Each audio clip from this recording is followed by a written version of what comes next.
Bonjour, bonjour chez vous, j'espère que vous allez bien, que le Seigneur vous a gardé comme nous sur ce plateau.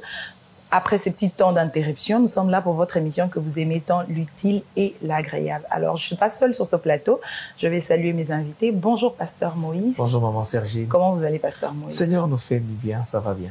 Nous sommes très heureux de se retrouver sur ce plateau. En plus, un plaisir partagé. Merci bien. Et pour vous, une première fois sur ce plateau, nous avons le privilège de recevoir le frère Prince. Bonjour, frère Prince. Bonjour, Madame Sergine. Vous allez bien? Ça va très bien. Amen. Alors, nous allons découvrir le frère Prince et le pasteur Moïse dans ce sujet que nous allons développer avec vous, cette nouvelle thématique. Nous allons parler de comment réussir l'année scolaire de ses enfants. Mais avant cela, nous allons prendre le verset du jour avec le pasteur Moïse.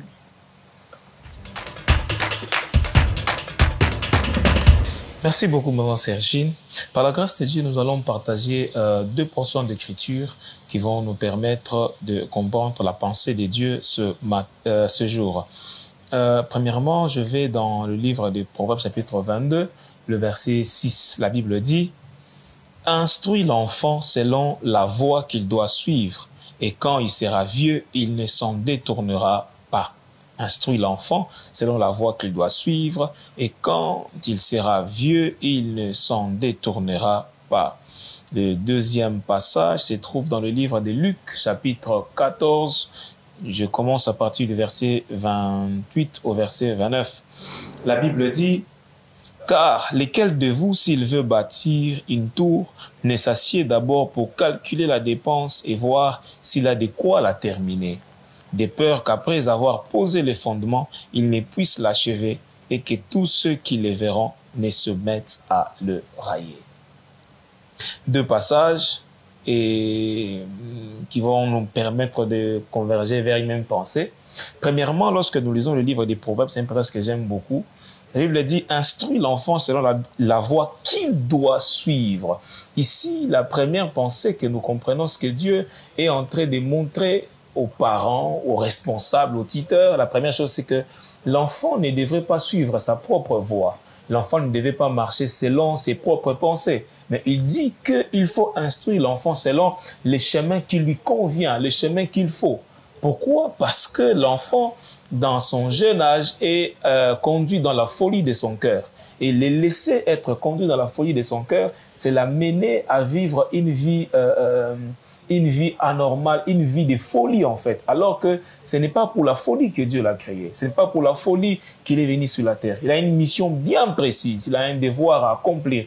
Une obligation vraiment à tenir. Vous voyez un peu ça? Mais Dieu remet la responsabilité aux parents d'orienter, d'instruire l'enfant dans le chemin qu'il doit suivre. D'où les parents doivent comprendre quel est le chemin qu'il faut pour l'enfant. D'abord, pour l'enlever de la folie et les ramener dans la sagesse. Et premièrement, ici, le chemin le plus merveilleux, premièrement, nous parlons du chemin qui est le Seigneur Jésus-Christ. Il est le chemin, la vérité et la vie, vous voyez. Le premier chemin que nous amenons nos enfants, c'est le chemin de Dieu. Donc, tout parent devait comprendre que le premier chemin qui est idéal pour son enfant, c'est la connaissance de Dieu. Vous voyez, lorsque David veut mourir, il appelle Salomon, il dit « Mon fils Salomon, je m'en vais par le chemin de tout le monde, mais toi, connais le Dieu de ton père. » Ça m'a toujours épaté. David, tu me laisses la succession d'un grand pays, vous voyez, d'un grand peuple. Dis-moi comment ça se gère, comment ça se passe. Mais tu ne me dis pas comment on gère ça. Mais tu me demandes de connaître les dieux qui t'ont accompagné. La raison, c'était que si Salomon connaissait les dieux de David, il marcherait de gloire en gloire. C'était le secret pour lui d'évoluer, le secret pour lui de bien gérer tout un peuple. D'où le merveilleux chemin à conduire nos enfants, premièrement, c'est le chemin de Dieu. Et deuxièmement, ce que nous devons faire, c'est quoi? C'est que nous devons amener nos enfants à la connaissance, à être instruits. Pourquoi? Parce que l'âme se nourrit des informations que nous recevons.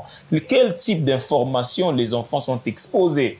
cette information va aboutir à quelle finalité dans la vie de l'enfant? Parce qu'il y a beaucoup d'informations. Tu vois, si tu fais ça, tu verras ceci, voilà, si tu fais ça. Mais vous verrez qu'aujourd'hui, sur le plan conventionnel, il y a les écoles qui sont implantées pour amener les enfants à être instruits, à développer une connaissance quelconque dans une matière donnée. Et vous verrez que d'ailleurs, c'est la saison de la rentrée scolaire. Vous verrez que beaucoup de parents se battent pour que les enfants aillent étudier. Et ça, c'est un bon chemin qui instruit l'enfant dans un domaine quelconque, dans une matière donnée, qui le permet d'avoir une maîtrise quelconque. Parce que même la Bible nous dit, à votre foi, ajoutez la connaissance. Vous voyez, ce n'est pas un péché, non, c'est recommandé. Nous devons ajouter de la connaissance à notre foi. Et d'ailleurs, l'évolution du monde nous permet aussi de comprendre les temps que Dieu a prescrits dans la Bible. D'où les informations, l'instruction de l'enfant, à part le chemin de Dieu.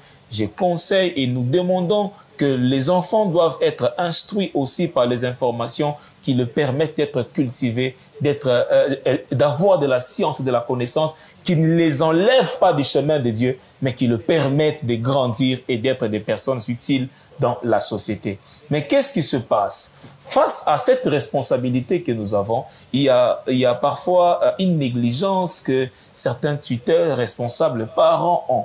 La Bible dit dans Luc chapitre 14, il dit, j'aimerais qu'on puisse lire ça pour ne pas dire autre chose. La Bible dit, car lequel de vous, s'il veut bâtir une tour, ne s'assied d'abord pour calculer la dépense. Vous voyez, j'ai la responsabilité, j'ai à cœur d'instruire mon enfant. C'est un projet, c'est une vision, c'est la motivation que j'ai. Mais il ne suffit pas d'avoir la motivation. Il ne suffit pas d'avoir la vision. Il faut arriver au point de s'asseoir, réfléchir. Comment est-ce que cette vision pourrait-elle s'accomplir? Comment est-ce que ce projet pourrait-il arriver à bon port? Qu'est-ce que je dois faire? Qu'est-ce que ça me coûterait ces projets?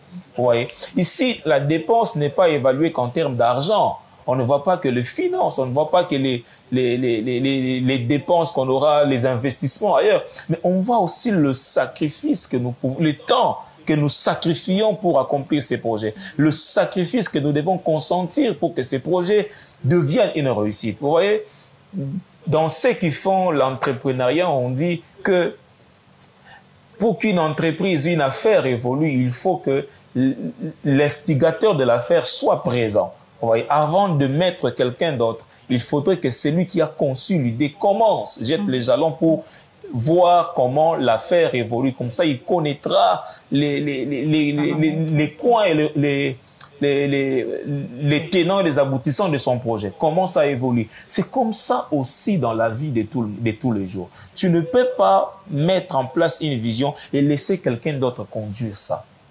Vous voyez, tu commences d'abord, tu inculques ça et tu vas. Ça t'écoute.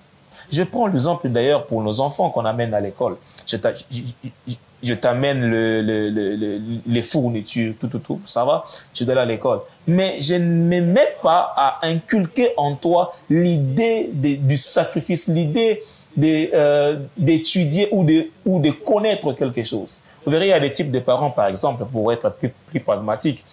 J'envoie l'enfant à l'école, il va et puis quand il revient, je dis oui, c'est bien, c'est fini. L'uniforme, il jette demain matin, oui, c'est la routine. Non!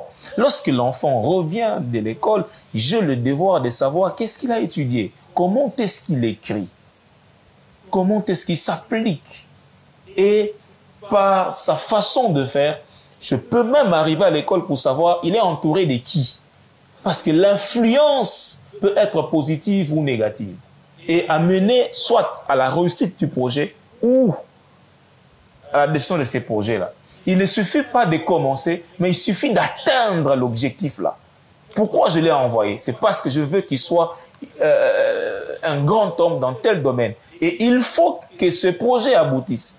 Humainement parlant, il faut le faire. D'où il faut que la personne évalue tout ce que ça va lui coûter financièrement, sur le plan du temps, dans tous les domaines, pour ne pas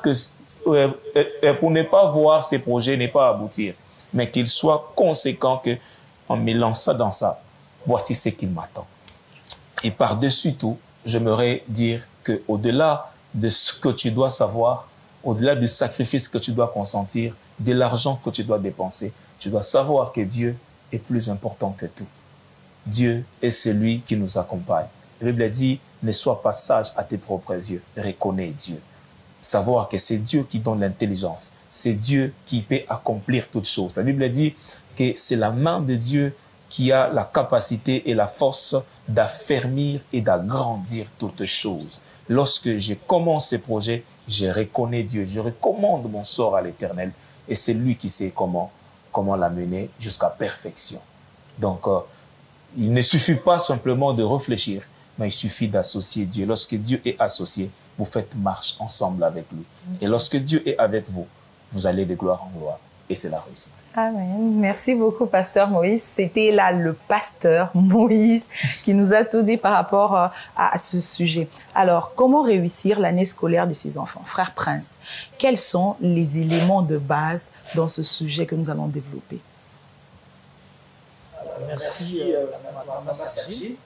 Bon, comment réussir l'année scolaire et ses enfants? Oui. Alors, qu'est-ce que je veux dire dans cette phrase? Il y a des éléments, des phrases clés qui sont importantes pour la compréhension de ce sujet. Il y a les mots réussir, ou les concepts réussir. Qu'est-ce que ça veut dire réussir? Vous verrez que réussir, c'est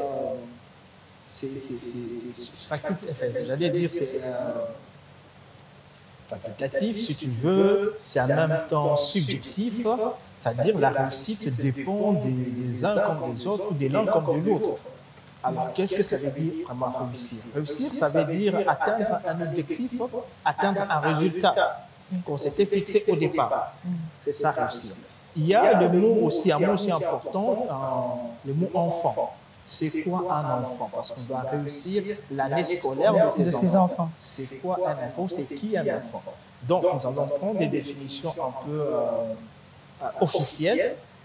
Je prends la définition, par exemple, de l'OMS, qui catégorise la croissance de l'être humain en deux phases. Il y a la petite enfance, qui commence des 0 à 8 ans. Il y a l'enfance, qui part des 0 à 18 ans. Et ça, c'est aussi une définition universelle. Aussi, on peut le retrouver dans notre loi, tout comme dans la déclaration des droits de l'enfant qui définit l'enfant comme étant un être qui a 0 à 18 ans. Voilà. Maintenant, ce qui nous intéresse ici, maintenant, qu'on parle de réussir l'année scolaire de notre enfant, s'il vous plaît, je reviens sur un terme, le mot scolaire. Oui. Le mot scolaire fait référence à un établissement d'enseignement public ou privé où l'enfant va pour être instruit.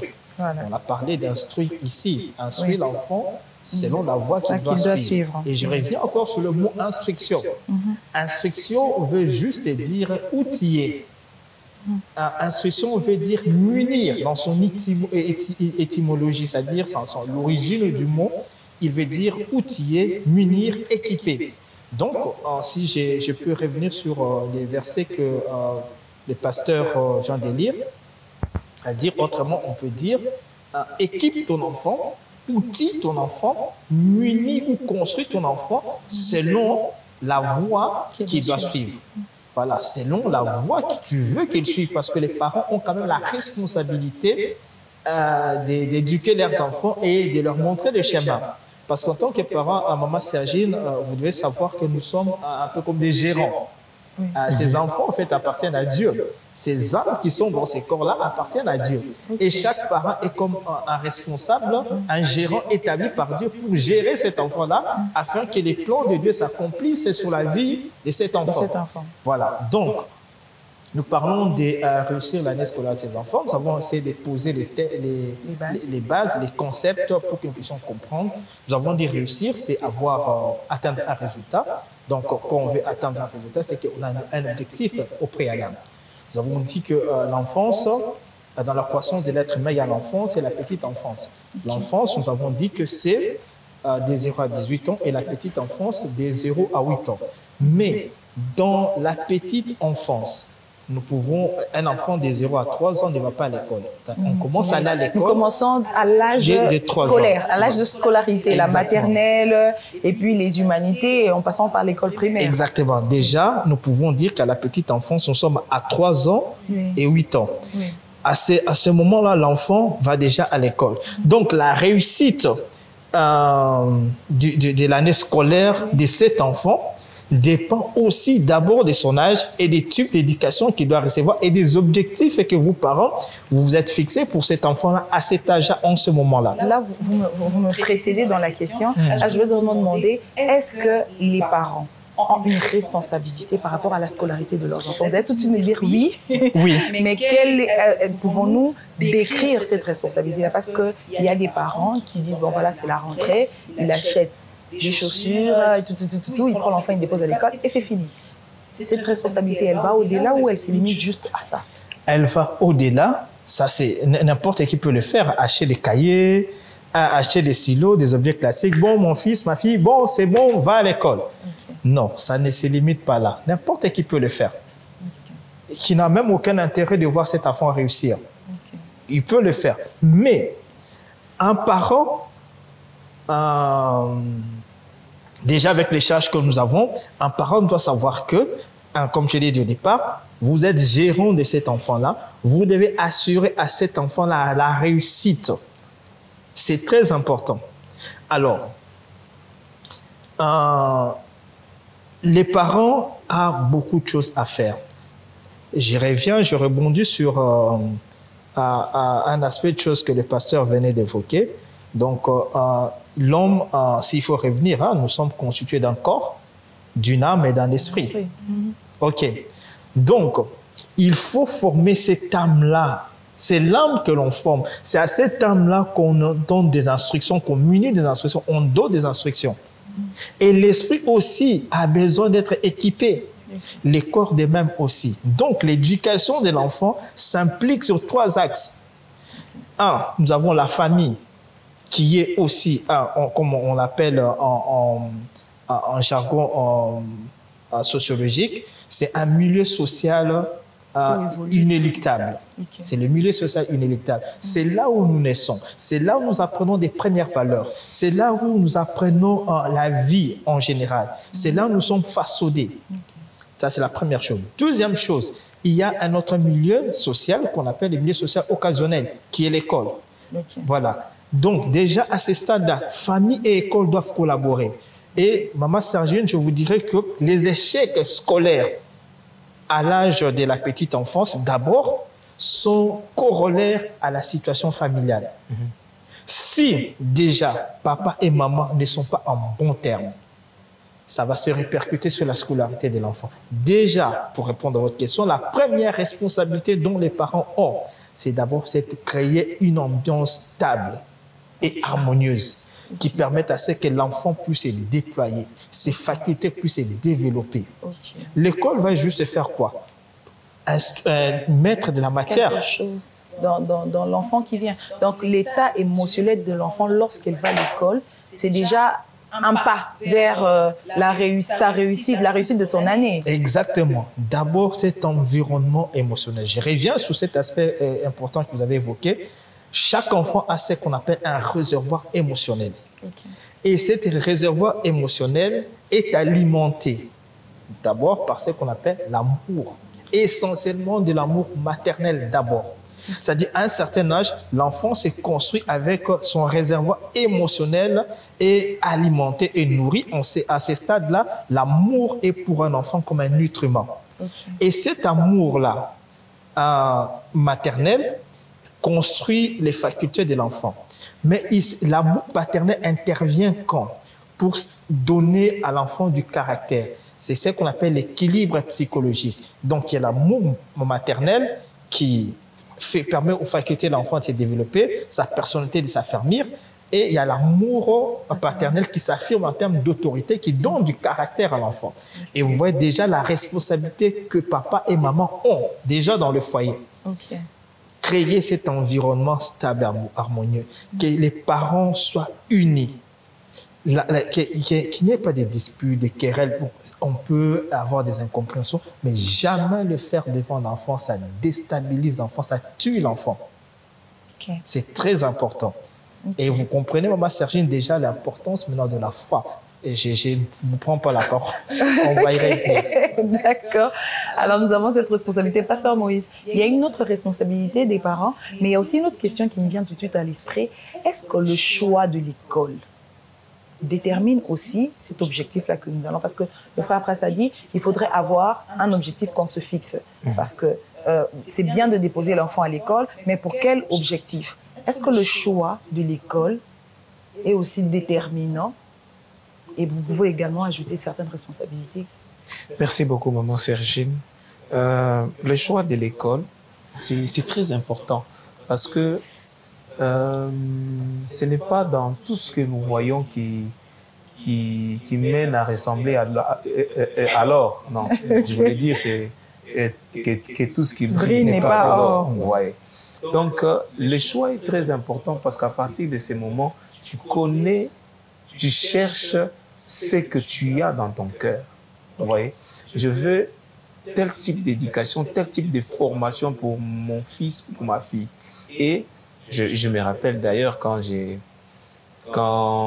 devais choisir une école pour ma fille, je me suis assis avec madame, on a commencé à réfléchir. Là, quel type de formation il y a? Et de l'autre côté, c'est parce que moi.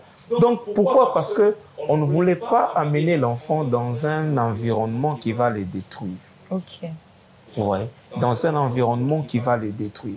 Il y a des écoles qui sont dans des environnements où lorsque l'enfant arrive, il a soit la possibilité de perdre déjà les fondements placés par les parents, donc, soit de continuer avec la fondation déjà placée. Oui. Donc il faut maintenant voir quelle est la place qui fera la continuité de votre travail.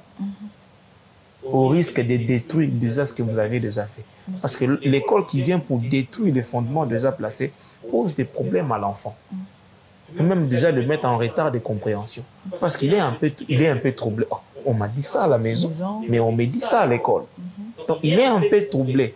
Quand on dit A à la maison, on le dit B à l'école. Non, papa avait dit A. Non, c'est B. Non. L'enfant ne sait plus. Il est perdu. Il va suivre qui? Face à la confusion, la plupart sont détruits. D'où celui qui tient à l'avenir de ses enfants doit être sérieux dans le choix qu'il fait aussi des écoles pour ses enfants. Non seulement des écoles, même des universités, des établissements, des institutions. Où est-ce que mon enfant mettra ses pieds? Ça te permet d'avoir un cœur calme. Tu sais que là, il y a tel type de formation. Au point où lorsque le rendement n'est pas celui escompté, je me remets en question. Voilà. Ok. Là, je m'attends à ça, mais quand je trouve le contraire de ça, c'est qu'il y a quelque chose. On ne peut pas évaluer quelque chose qu'on ne connaît pas. J'évalue parce que je sais que j'avais ça, je cherchais ça, et dans telle marche, quand je trouve X résultat, alors je sais maintenant me rendre compte que là, ce n'est pas ce que je cherchais. Et qu'est-ce que je fais? Je vais prendre une autre décision pour l'avancement de mon enfant. J'aimerais ici insister pour dire aux responsables et aux parents que la vie de l'enfant n'est pas une vie à négliger. Ce n'est pas parce qu'il est enfant, parce qu'il n'a pas encore de décisions. Pas seulement là-bas, c'est l'école primaire. Mais je vois également des parents qui ont tendance à dire que la maternelle, ce n'est pas important. Est-ce que c'est vrai que l'école maternelle, ce n'est pas important? Ils se disent, bon, peut-être parce qu'il n'y a pas de moyens, ou peut-être on se dit, bon, on attend seulement, il va aller à l'école primaire. C'est bien, c'est mauvais? Bon, si je peux répondre. Donc, l'instruction en général, elle est toujours importante. Qu'elle soit à la crèche, qu'elle soit à la maternelle, nous sommes dans la petite enfance, elle est toujours importante. Maintenant, ça dépend aussi de moi. Si les parents n'ont pas le moyen pour payer l'école maternelle à leurs enfants, ce n'est pas aussi un problème. Mais il faut trouver aussi un palliatif. Je vous donne un exemple, deux exemples. Je travaille avec un infographe là. Il a des difficultés de couleur. Et chaque me dit, ah, papa, na salle l'école maternelle. Et il vous dit sincèrement, bien, na salle l'école maternelle. Donc, du coup, quand vous me dites le nom d'une couleur, c'est mieux de me la montrer. Quand vous dites comme ça, j'ai du mal à retrouver facilement parce que je n'ai pas fait l'école maternelle. Donc, quelque part, apprendre les couleurs, ça a l'air banal, hein? Mais c'est capital dans la vie. Vous donnez une fausse couleur, vous orientez quelqu'un à autre chose. Alors, vous voyez un peu, c'est important. Mais que un papa ou une maman ne s'en fasse pas parce que je n'ai pas de l'argent pour envoyer mon enfant à la maternelle. Il y a un palliatif. J'ai une cousine là, une belle-sœur, j'allais dire, qui a appris à ses enfants à compter, à écrire, à colorier à la maison. Elle n'avait pas de moyen d'envoyer les enfants à l'école où elle voulait. Elle a dit, je préfère attendre. Lorsque je vais retarder cette année, réunir le moyen qu'il faut, et l'année prochaine, ils vont aller. Et elle a appris à ses enfants à écrire, à lire et à colorier à la maison. Les enfants connaissent ces couleurs, ils connaissent les élémentaires, les basiques qu'on apprend à l'école maternelle, ils les ont appris à la maison. Elle est vraiment à féliciter. Exactement. Elle est vraiment à féliciter. C'est juste pour dire quoi, je vais marteler là-dessus. Je reviens sur l'âme. Il y a un adage qui dit, aux âmes bien nées, la valeur n'attend point le nombre d'années. Maman Sergine, regardez Satan, à quel âge Satan attend pour détruire un enfant? Oh, c'est très tôt, hein? Satan a Kipaka acheté. A Kipaka acheté. Nous avons vu, je vais vous donner 2 exemples légion dans la Bible. À la naissance de Moïse, Satan a compris, a su que il y a un libérateur qui venait pour sauver le peuple de Dieu. Sauver le peuple de Dieu, ce n'était pas ça vraiment son problème. C'était qu'il y a un grand plan qui devrait s'accomplir. Les sauveurs de l'humanité devraient naître dans ces peuples-là. Qu'est-ce que Satan a fait? Il a fait égorger tous les enfants nés de 0 à 2 ans. Ils ont été tous massacrés. Il s'est dit, certainement, ces libérateurs, on m'a dit il a 2 ans, certainement. Il doit être dans ce cercle-là. Ça s'est reproduit aussi avec Jésus. Lorsque le roi Hérode a su qu'un roi était né, lui, il avait peur pour son royaume. Mais en réalité, c'était un roi qui était dans une autre dimension. Qu'est-ce qu'il a fait? En réalité, dirigé par Satan, il a fait massacrer tous les enfants dont l'âge correspondait au garçon qui était né. Donc Satan il n'attend pas. Et vous savez, son travail, c'est quoi? Les jobs pour lesquels il est Satan. Égorger, dérober, détruire, c'est son travail. Et s'il voit que cet enfant a de l'avenir, ou cet enfant est porteur d'une mission pour ces pays, Satan peut les détruire déjà au bas âge. Il détruit, c'est son travail. Il égorge, il dérobe, il détruit. C'est un voleur de destinée. Il peut voler la destinée de cet enfant-là. Et la responsabilité de parents par rapport à ça? D'éveiller à ça. Les parents sont, je vous ai dit au départ, les parents sont des gérants. Nous sommes gérants de ces êtres que le Seigneur nous a envoyés. Le Seigneur dit, toute âme m'appartient. L'âme du Père comme l'âme du Fils, c'est à moi. Et nous sommes là juste des gérants. Et nous avons des comptes à rendre. Donc, les enfants que Dieu nous envoie ont une mission spécifique pour le Seigneur. D'où les parents doivent avoir cet éveil spirituel de savoir quelles sont les particularités de leurs enfants. Voilà pourquoi on dit instruire l'enfant selon la voie qu'il doit suivre. Il y a une voie qu'il doit suivre. Je peux vous revenir, je crois, dans Ésaïe 9, le verset 9, 17, si ma mémoire est bonne, vous pouvez toujours vérifier. S'agissant du Seigneur Jésus, il est dit ceci, le petit enfant sera nourri du lait et du miel jusqu'à ce qu'il devienne grand et sache faire la différence entre les biens et les mal. On l'appellera, la fondation, on l'appellera Emmanuel. Il sera nourri du lait et du miel jusqu'à ce qu'il devienne grand et sache faire la différence entre le lait et entre les biens et les mal.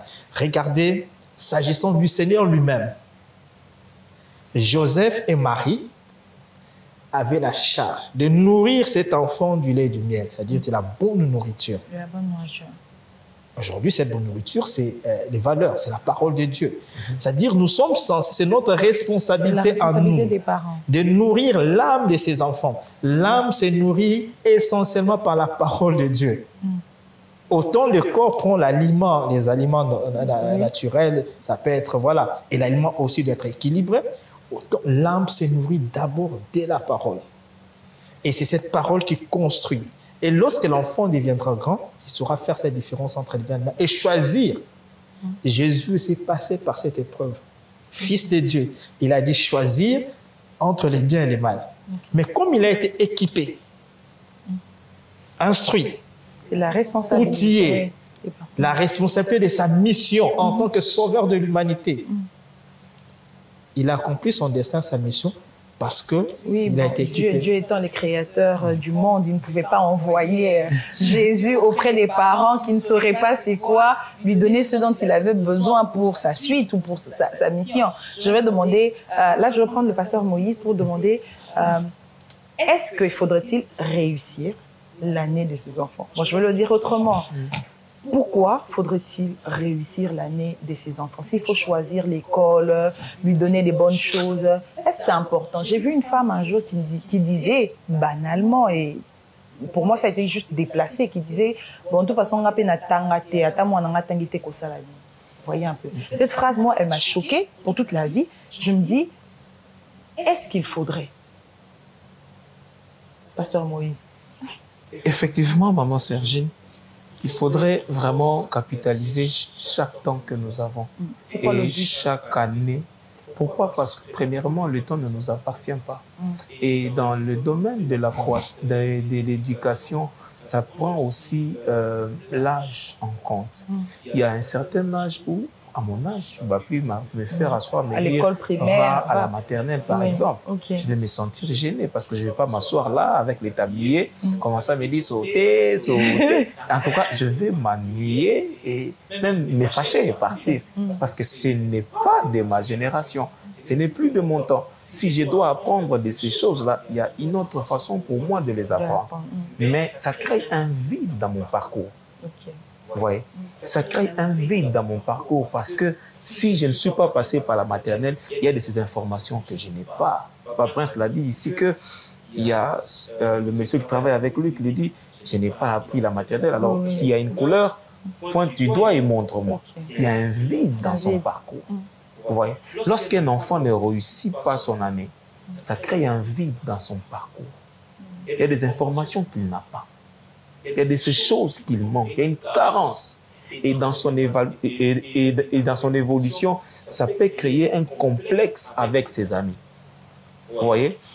Je connais que 2 plus 2 égale 4, mais je rencontre un ami qui me dit 2 moins 2 donne combien? Donne 0. Pourquoi? Parce qu'il y a deux signes. Il y a plus, il y a moins. Le moins et le plus, c'est le moins qui domine. Ça fait 0.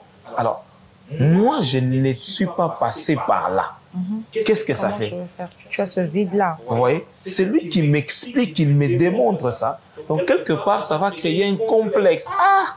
Lui, il connaît, hein, parce qu'il a appris ça, moi, je n'ai pas appris. Vous voyez un peu ça? Ça détruit déjà l'enfant dans sa relation avec les gens de sa génération. Ok, pasteur Moïse, alors, c'est bien. La responsabilité des parents par rapport à leurs enfants, Papa Prince l'a dit, vous l'avez dit aussi, il y a une part que les parents doivent déjà faire à la maison avant d'envoyer les enfants à l'école. C'est la rentrée, on achète les objets classiques, on donne à l'enfant, on l'envoie à l'école, il va à l'école, on l'instruit, on lui apprend des choses.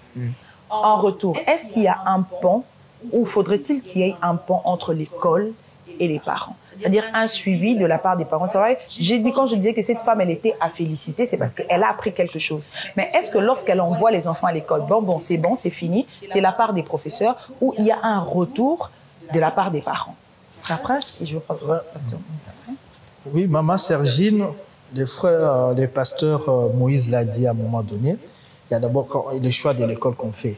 Oui, c'est-à-dire, lorsqu'on a choisi, c'est pour interagir avec cette école. C'est vrai, j'ai donné des fournitures, tout ce qu'il y a, mais en fonction de la vision que j'ai choisi cette école pour des objectifs bien précis. Et le pasteur Moïse, je crois, il a dit encore que puisque j'étais un coup d'œil, qu'est-ce qu'on enseigne à l'enfant? C'est important. Oui. Est-ce que l'enfant est à la hauteur de ce qu'on lui dit? C'est important. Donc, envoyer l'enfant à l'école et puis dire bon débarras, c'est un risque. Ok. C'est un gros risque. Nous accompagnons les enfants dans leur croissance. Ok. Nous, à un moment donné, le parent est comme une béquille pour son enfant. Quand ça ne va pas, c'est sur papa ou maman que l'enfant, sur la famille si tu veux, que l'enfant va s'appuyer. C'est très important. Et là, je vais poser la question c'est papa ou c'est maman qui est censé faire les devoirs? Parce qu'à Kinshasa, on a l'impression, pasteur Moïse, on a l'impression que l'école, c'est l'affaire de maman. Papa, il paie les frais et maman, est-ce que c'est papa, c'est maman qui est censé faire ce suivi à la maison de ce qu'il a appris à l'école? Je dirais, idéalement, c'est les deux mains. Logiquement, c'est le plus apte et le plus disposant en ces moments-là. Okay. Voilà, c'est les plus aptes et les plus disposés. Ici, il y a, par exemple, maman, ça peut être un des parents, n'a pas la patience qu'il faut pour faire le devoir à l'enfant. Okay. Vous voyez un peu. Oui. Si maman ou papa sait que je suis de nature colérique, je ne vais pas supporter ça. Bon, en tout cas, les moins colériques le font. Les moins colériques le font. Parce que, bon, ça demande beaucoup de patience. Hein? Vous dites à l'enfant d'écrire un, il vous fait un truc là qui ressemble pas à un, mais pour lui, dans sa tête, c'est un. C'est un. Vous avez envie de gifler, de taper. Mais non, c'est son parcours d'apprentissage. Vous êtes passé par là. Vous n'avez pas directement commencé à écrire. Commencer à tout apprendre, il faut avoir cette patience. Et nous manquons souvent cette patience-là. Et là, j'encourage nos maîtres d'école primaire, je félicite. Nous sommes venus de la maison, on ne savait pas écrire. Un vide d'effort. On ne savait pas lire. Mais vite, j'allais dire. Et on ne savait pas lire. Maman Sergine, je vais vous raconter une anecdote. Quand j'étais à l'école primaire, dans mon cours de lecture, on avait un cours de lecture silencieuse. On devait lire. C'était compliqué pour moi pour lire. Mais j'étais impressionné quand je voyais 20 heures. En fait, à l'époque, c'est même pas 20 heures parce qu'à 20 heures, on dormait déjà. Le journal La Langue. Oui. C'était vers l'après-midi, là, c'est à 17h, 18h. Un journaliste lire et puis donc parfois il ne regarde même pas. Je dis, mon Dieu, est-ce que moi, un jour, j'arriverai à lire cette façon? Vous voyez, ces maîtres ont fait du travail. Ils ont été patients. Et c'est cette patience qu'on demande à papa et à maman. De ne pas dire bon débarras. Papa et maman doivent collaborer avec l'enseignant. Oui. Dire que non, voilà, il arrive, il fait par exemple la différence entre 6 et 9. Oui. L'enseignant sait comment l'aider à recadrer. Exactement. Il faut collaborer. Très fondamental dans l'éducation. D'autant plus que l'enfant passe juste, 6 heures du temps à l'école. Les restes du temps, il les passe à la maison. Donc, les premiers responsables de l'éducation de leur enfant, c'est papa et maman. Ou carrément la famille en général. Pasteur Moïse, comment on peut faire pour faire le suivi de son enfant quand on n'est pas là? Parce qu'il y a des gens qui travaillent, on doit trouver l'argent pour mettre cet enfant dans des bonnes conditions, qu'il mange bien, qu'il aille à l'école, que ses frais-là soient payés. Quand on travaille, quand papa et maman travaillent, comment on fait pour faire les suivis? Comment on fait pour faire les suivis? Déjà, on prend des bonnes dispositions en laissant les enfants entre les bonnes mains. Je sais que je ne suis pas là, mais mon enfant sera avec qui et où. Vous voyez? Et si vous avez une bonne personne qui est à la maison, qui peut bien gérer ces moments-là, c'est déjà une garantie pour vous. Mais la deuxième des choses aussi qu'il faut aussi prendre en compte, c'est quoi? C'est établir un programme. Il y a de ces familles où quand tu arrives, on sait que quand vous venez de l'école, vous mangez, vous allez dormir. La sieste. Quand vous vous réveillez, ils n'aiment pas trop ça, la sieste. Ils n'aiment pas ça. Imposer une discipline qui permet aux enfants de ne pas être toujours dans la distraction. Ils savent que non, quand on revient de l'école, on mange, on va dormir, on se réveille, on est devant nos notes, on lit. Okay. Ouais. Et quand on revient du travail, on est censé vérifier l'application de cette discipline-là. Est-ce que ça a été fait?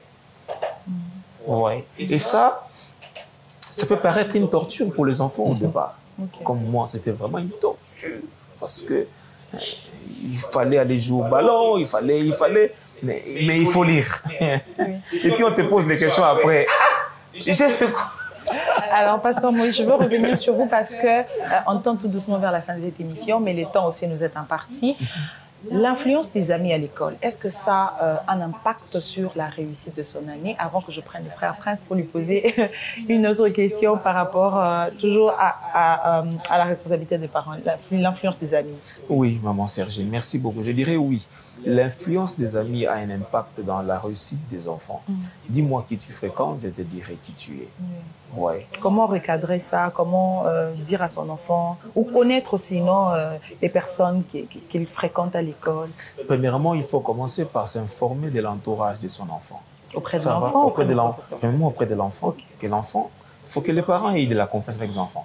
C'est qui ton ami? Il habite où? Il prie où? Il fait quoi? Ouais. Et aussi débarquer à l'école brusquement. Bon, j'arrive. Tu vois, ça se passe comment? Faites m'informer auprès de la maîtresse ou bien des enseignants. Comment ça se passe? Ouais. Les parents, ne soyons pas surpris de la conduite de nos enfants à la maison. Non. Suivre ça, c'est très important. Alors, Pasteur Moïse, est-ce que l'influence des amis a un impact sur la réussite de l'enfant à l'école? Effectivement, maman Sergine. Les hommes disent, dis-moi qui tu fréquentes, je te dirai qui tu es. Ouais. Les types de fréquentation influencent les comportements, l'attitude de la personne. La Bible dit d'ailleurs que les mauvaises compagnies corrompent les bonnes mœurs.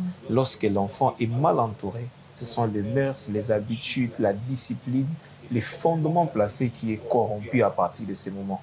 Pourquoi? Parce qu'il sera tenté de suivre ce que l'autre fait.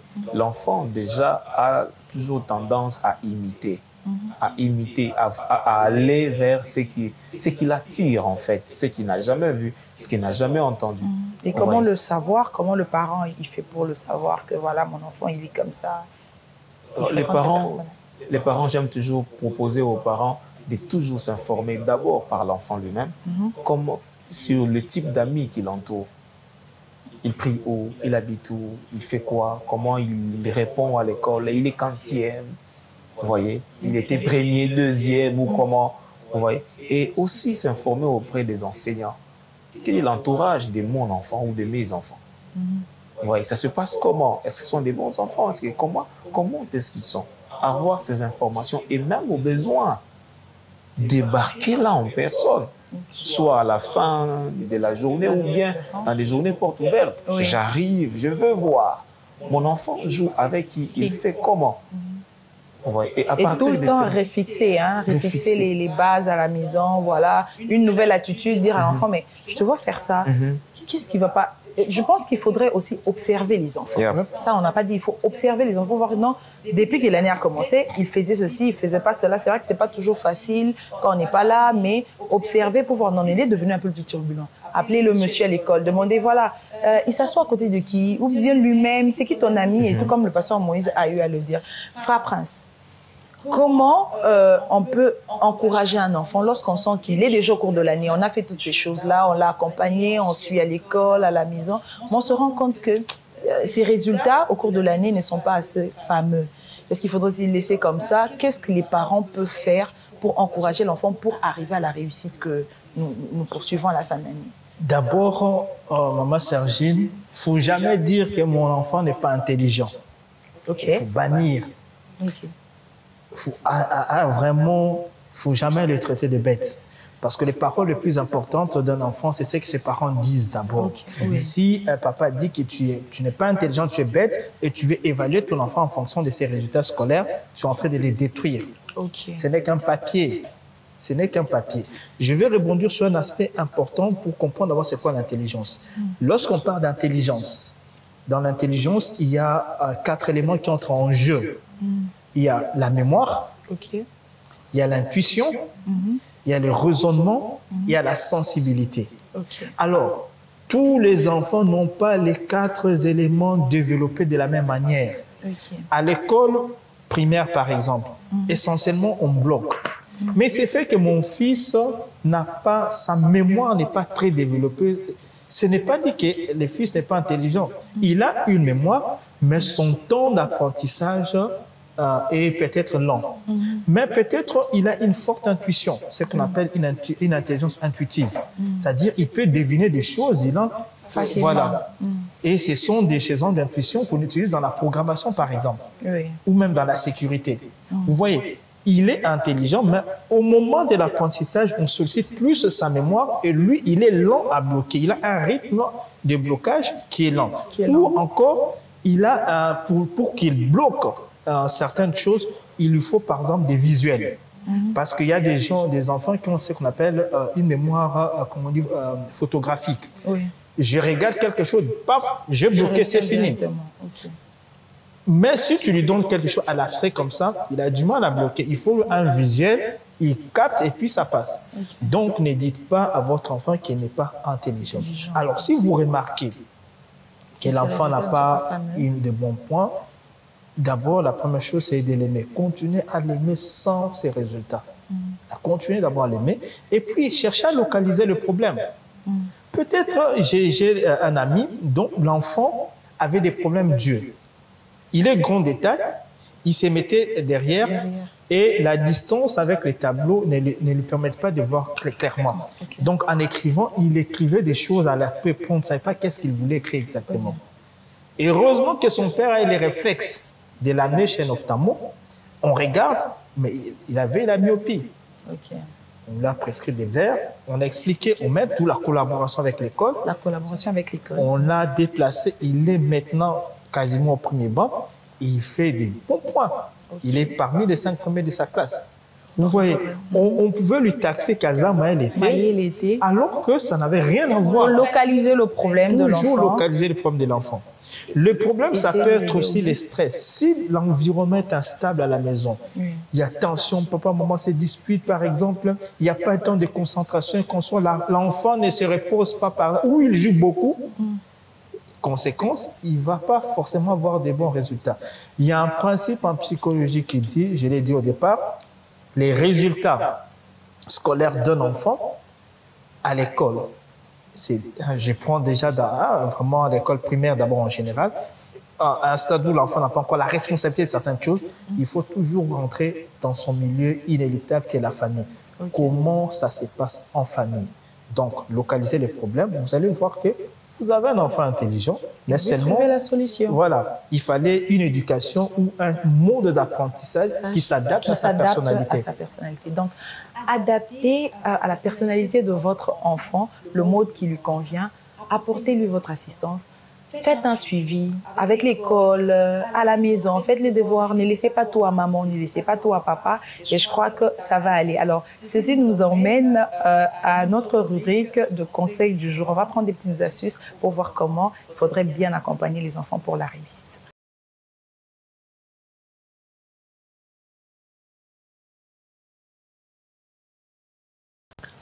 Alors, comme conseil du jour, déjà, on vient des vacances. Donc, à la base, réglez l'heure de sommeil de vos enfants. Un enfant qui continue à suivre la télé ou qui est toujours, qui dort tard, se réveillera tard. Donc, comment dire, il se réveillera tard et ses exploits à l'école vont... Son cerveau va s'affaiblir, voilà, son cerveau va s'affaiblir. Donc, veillez à ce que les enfants aillent au lit tôt. Okay. Alors, comme seconde astuce également, il faudrait que vous puissiez suivre l'enfant donc au quotidien, voir qu'est-ce qu'il a fait comme devoir, qu'il y ait quelqu'un pour suivre cet enfant-là, voilà, qu'est-ce qu'il a fait, qu'est-ce qu'il n'a pas fait. Veillez à l'école de vos enfants, comme nous avons dit tantôt. Choisissez une bonne école pour vos enfants. Faites les suivis avec les enseignants à l'école. Suivez les enfants pour savoir à quel niveau ils sont. Est-ce qu'il faudrait les accompagner un peu plus par rapport à ce que le frère Prince a dit, par rapport à ce que le pasteur Moïse a dit. Je crois que ces petites choses vont vous aider à aller de mieux en mieux et atteindre l'objectif que vous avez pour votre enfant. Parce que nous l'avons dit aussi, il faudrait se fixer un objectif au début de l'année. Dites à l'enfant, l'année passée, tu étais quantième. Cette année, tu étais deuxième. Ok, cette année, nous allons aller pour être premier de la classe, pour aller tel. Il faut l'encourager, soit parmi les 5 premiers. Ça aide aussi l'enfant. Et arrêtez de diminuer l'enfant. C'est pas bien. quand vous le rabaissez, tu n'es pas intelligent, tu ne vas pas y arriver. Ces paroles-là, ça n'aide vraiment pas les enfants. Donc les parents, ne soyons pas des missionnaires, accompagnons nos enfants, encourageons-le à faire mieux. Accompagnons-les aussi, payez les frais, qu'on ne chasse pas l'enfant. Quand on chasse l'enfant, ce n'est pas intéressant. Arrangez-vous et le Seigneur vous aidera. Oui, le Seigneur aide toujours. Le Seigneur pourvoira pour que tous les enfants aillent à l'école, qu'on paye et tout. Une autre chose que je voudrais ajouter, ne donnez pas à vos enfants ce qu'ils n'ont pas. C'est-à-dire, il y a des parents, une mauvaise pratique que je voudrais quand même qu'on puisse proscrire ici, même si on n'en a pas parlé, c'est qu'il y a des parents qui payent les enseignants ou sinon qui falsifient des bulletins pour faire faire à leurs enfants des exploits qu'ils n'ont pas fait. Au fait, en réalité, vous n'avez rien fait. Parce que cet enfant-là va certainement passer d'année en année, mais dans la tête, il n'aura rien. Et puis après, vous aurez fabriqué un bourrique. Donc, si vous sentez des faiblesses de la part de votre enfant dans une matière, trouvez des enseignants. Il y en a des répétiteurs. Essayez de trouver des solutions plutôt que de fabriquer et de faire semblant. Parce que là, vous évoluez avec un enfant qui n'est pas instruit et qui n'est pas construit. Et c'est vous-même qui allez en pâtir demain. Et donc, nous allons prendre notre dernière rubrique qui est « Il est écrit », quelques versets qui vont nous permettre de localiser tout ceci par rapport à notre sujet. Alors, notre premier verset du jour, nous allons le prendre dans le livre de Hébreux 12, le verset 5. La Bible dit « Et vous avez oublié l'exhortation qui vous a été adressée comme à des fils. Mon fils, ne méprise pas le châtiment du Seigneur et ne perds pas courage lorsqu'il te reprend. » Le verset 11, qui est le deuxième verset, nous dit ceci. « Il est vrai que tout châtiment semble d'abord un sujet de tristesse et non de joie, mais il produit plus tard, pour ceux qui ont été ainsi exercés, un fruit paisible. » Le troisième verset, nous allons le prendre dans le livre de Proverbes, le verset 15. La Bible dit « La folie est attachée au cœur de l'enfant, la verge de la correction l'éloignera de lui. » Le quatrième verset, nous allons le prendre dans le livre de Proverbes toujours, au chapitre 26, le verset 6, la Bible dit « Instruis l'enfant selon la voie qu'il doit suivre, et quand il sera vieux, il ne s'en détournera pas. » Et le dernier, nous allons prendre le livre de Luc, au chapitre 14, le verset 28, c'est celui que nous avons lu au début. Il dit « Car lesquels de vous, s'il veut bâtir une tour, ne s'assied d'abord pour calculer la dépense et voir s'il a de quoi terminer. » Donc, ainsi dit, nous sommes pratiquement à la fin de notre émission. Frère Prince, pasteur Moïse, la discipline par rapport aux parents. Non, non, non, non, je ne veux pas toucher. À l'école, qu'on ne tape pas mon enfant, qu'on ne fasse pas ceci. Est-ce que c'est aussi un élément important pour la réussite? Je pense qu'on va terminer par là de façon brève. Vous allez dire quelque chose. On va commencer par le frère Prince et on va prendre le pasteur Moïse après. Frère Prince. Oui, maman Sergine, la discipline est très importante dans le processus d'apprentissage de l'enfant. Punis ton enfant avec amour, tu ne vas jamais le regretter. Jamais. C'est vrai, comme les Écritures le disent, au départ, la punition n'est pas un sujet de joie. Même vous qui punissez votre enfant, vous ne le faites pas parce que vous êtes méchant envers votre enfant, mais c'est pour corriger quelque chose. Vous savez, la chair ne supporte pas la douleur. Et comme l'âme qui est dans cette chair doit être redressée, on inflige une certaine douleur pour reprendre du schéma. C'est quelque chose de très important. Les parents qui ont peur ou qui pensent qu'il ne faut pas taper les enfants, qu'il ne faut pas corriger, c'est une mauvaise vision de voir les choses. Mais seulement ce qui est important, la punition doit être adaptée à la psychologie de l'enfant. Proportionnelle. Non, pas pour adapter à la psychologie de l'enfant. Okay. Il y a des enfants qui sont sensibles à la douleur physique, par exemple. Okay. Celui-là, une chicotte, ça peut les redresser. Okay. Il y a d'autres qui ne sont pas sensibles à la punition, à la chicotte, qui sont sensibles à la punition affective, par exemple. On va dormir. Non, c'est-à-dire que papa ne va pas... tu as fait une chose, papa t'est puni de manière affective. Il te prive de sa présence, par exemple. Il s'est dit non, va te mettre par exemple au coin. Voilà. Alors que l'enfant voulait être avec papa. Non, reste puni là au coin et mets-toi à genoux. Okay. Il y a des enfants qui sont très sensibles à ça. Il y a d'autres qui sont sensibles à la punition psychologique. La privation, par exemple, d'un cadeau, par exemple. Okay. Ça les touche. Comme aussi, vous avez dit l'effet, par exemple, bon, tu ne vas pas jouer aujourd'hui au lit. Voilà. Parce que tu as fait cette bêtise au lit. Okay. L'enfant est touché par ça. Donc, il ne faut pas punir pour les besoins de punir. Okay. Mais punir par rapport au caractère et la personnalité de l'enfant, vous allez trouver des résultats escomptés. Et vous faites participer l'enfant à sa punition. Ça dépend des âges. Je prends un exemple simple. Pour un ado, par exemple, qui sait écrire. Je me souviens des genres de punitions qu'on avait à l'école. À l'école. Tu veux écrire 100 fois. Je ne dérangerai Exactement. plus. Ça existe toujours ou pas? Ben ça, je ne sais pas. Mais au moins, okay. Ça rentre dans votre cerveau. Et puis, on te donne tellement, le nombre de fois écrit est tellement important. Même si vous demandez de l'aide, ça va vous trahir parce qu'on verra des écritures différentes. Donc, vous n'avez pas fait votre punition. Vous allez répondre à la punition. Okay. Et du coup, le plus important, c'était que même si vous n'avez pas fini, mais que vous avez exercé votre punition. Donc, l'enfant collabore à sa punition. C'est très important. Et puis, vous le faites comprendre. Tu sais pourquoi je t'ai fait ça? Voilà, qu'il comprenne. Qu'il comprenne. Désormais, ne le refait plus. C'est très important. Donc, la punition a toujours sa place, même chez Dieu, la punition a sa place. Merci beaucoup, frère Prince. Pasteur Moïse, le frère Prince a dit. Alors, quel est le conseil que vous allez donner aux parents? Un conseil pour finir, pour bien réussir cette année, en rapport avec tout ce que nous avons dit ici. Voilà. Merci beaucoup, maman Sergine. Je vais abonder dans le même sens que le frère Prince pour dire que celui qui ne punit pas son enfant l'accompagne petit à petit dans le séjour des morts. Okay. Vous voyez? Celui qui ne punit pas son enfant l'accompagne petit à petit dans le séjour des morts. Deuxièmement, celui qui ne punit pas son enfant ne l'aime pas. La Bible dit Dieu châtie l'enfant qu'il aime, comme un père châtie l'enfant qu'il aime. Même Dieu, il nous punit. La punition fait partie aussi de l'amour. Vous voyez un peu. Donc, on ne punit pas pour torturer, mais on punit pour recadrer. Pour ôter aussi la négligence, parce qu'il y a des enfants qui entendent aussi être négligents. Oui, pour ramener sur le chemin, pour le corriger, pour le rendre parfait dans un domaine quelconque. Vous voyez un peu.